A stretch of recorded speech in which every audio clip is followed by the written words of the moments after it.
This is Autoline Daily, the show dedicated to enthusiasts of the global automotive industry. Big pension funds in the US and asset managers in the EU want Akio Toyoda thrown out as chairman of Toyota. They're angry that the company will not set a date to stop making vehicles with internal combustion engines and make only EVs instead. Toyota has a shareholders meeting on Wednesday, and the pension funds, which own large chunks of Toyota stock, plan to vote to get rid of Akio, who has spoken out against completely getting rid of ICE vehicles right now, instead using hybrids as a bridge to BEVs.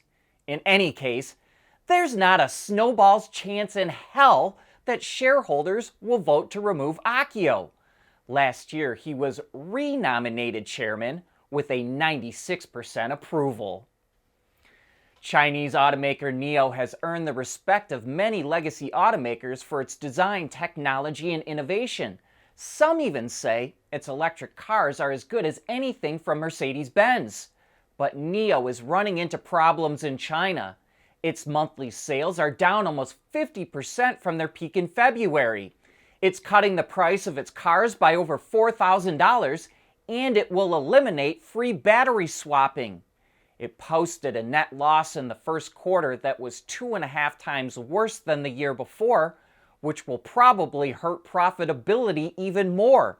And its stock price is down 20% this year. EV startups all over the world are struggling to gain traction. But it sure is surprising to see Nio running into so many problems. If you're an automaker, how do you break out of the clutter and get people to look at your cars and your company? Well, if you're Tesla, you create an immersive retail experience that highlights all of your manufacturing technology. In Chengdu, China, Tesla has a new store that displays cutaways of the body in white so people can see where the gigacastings are located. It also features industrial robots painted Tesla red and display cases with components that look like trophy displays. Chinese car buyers are keenly interested in technology, and we're guessing that Tesla is hoping to convince them that its cars are superior. There's something special about the number 3 billion. That's how much GM and Ford have said they need to cut in costs. And now Reuters reports that Volkswagen's supervisory board is meeting tomorrow to discuss cutting 3 billion euros across its brands.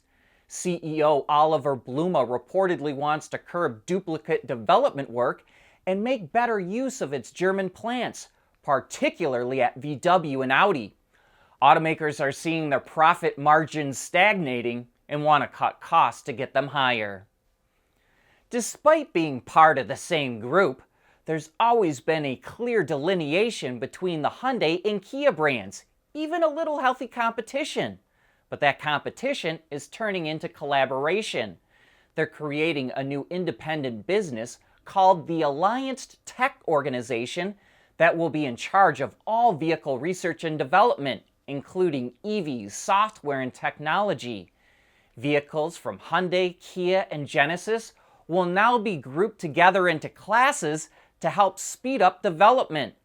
The Hyundai Group's current president, Yang Hua Kim, will be in charge of the Alliance Tech Organization.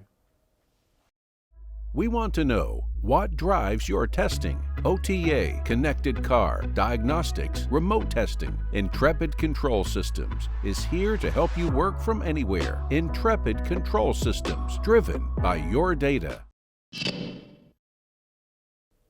So maybe the Chevy Bolt isn't dead. After saying she absolutely loves the Bolt EUV, Mary Barra was asked, then why is GM killing off the EV? The CEO's response, quote, because it's our second generation technology.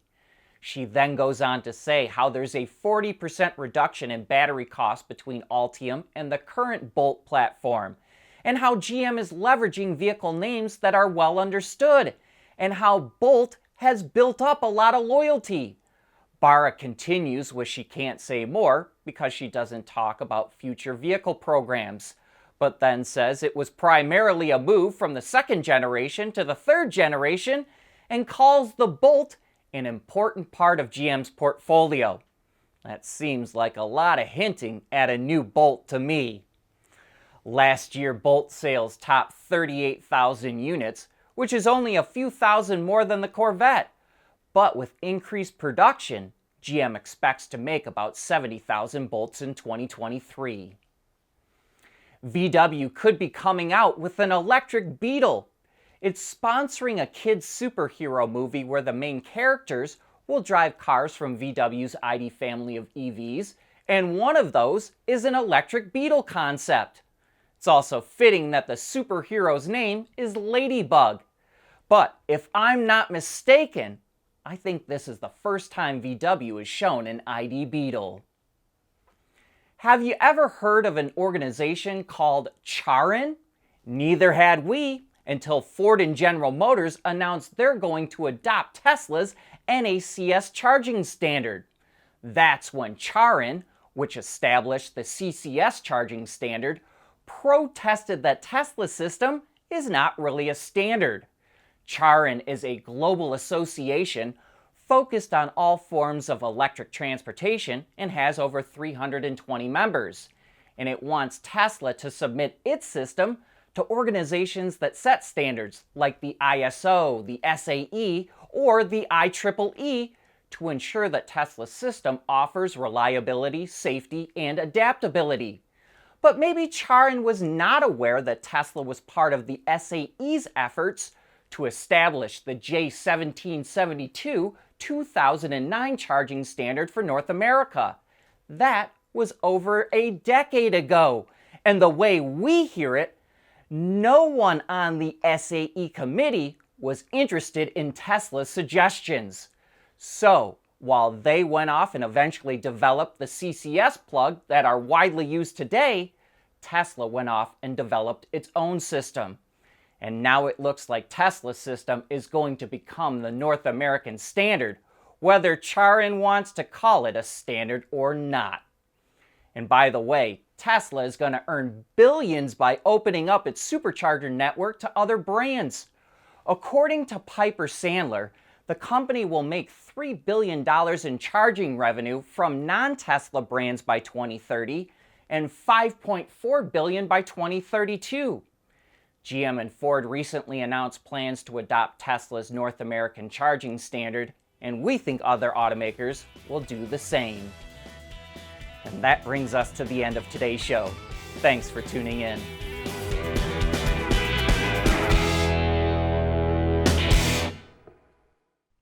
Autoline Daily is brought to you by Bridgestone, solutions for your journey. Intrepid Control Systems, over-the-air engineering, boost your game. And by Schaeffler, we pioneer motion.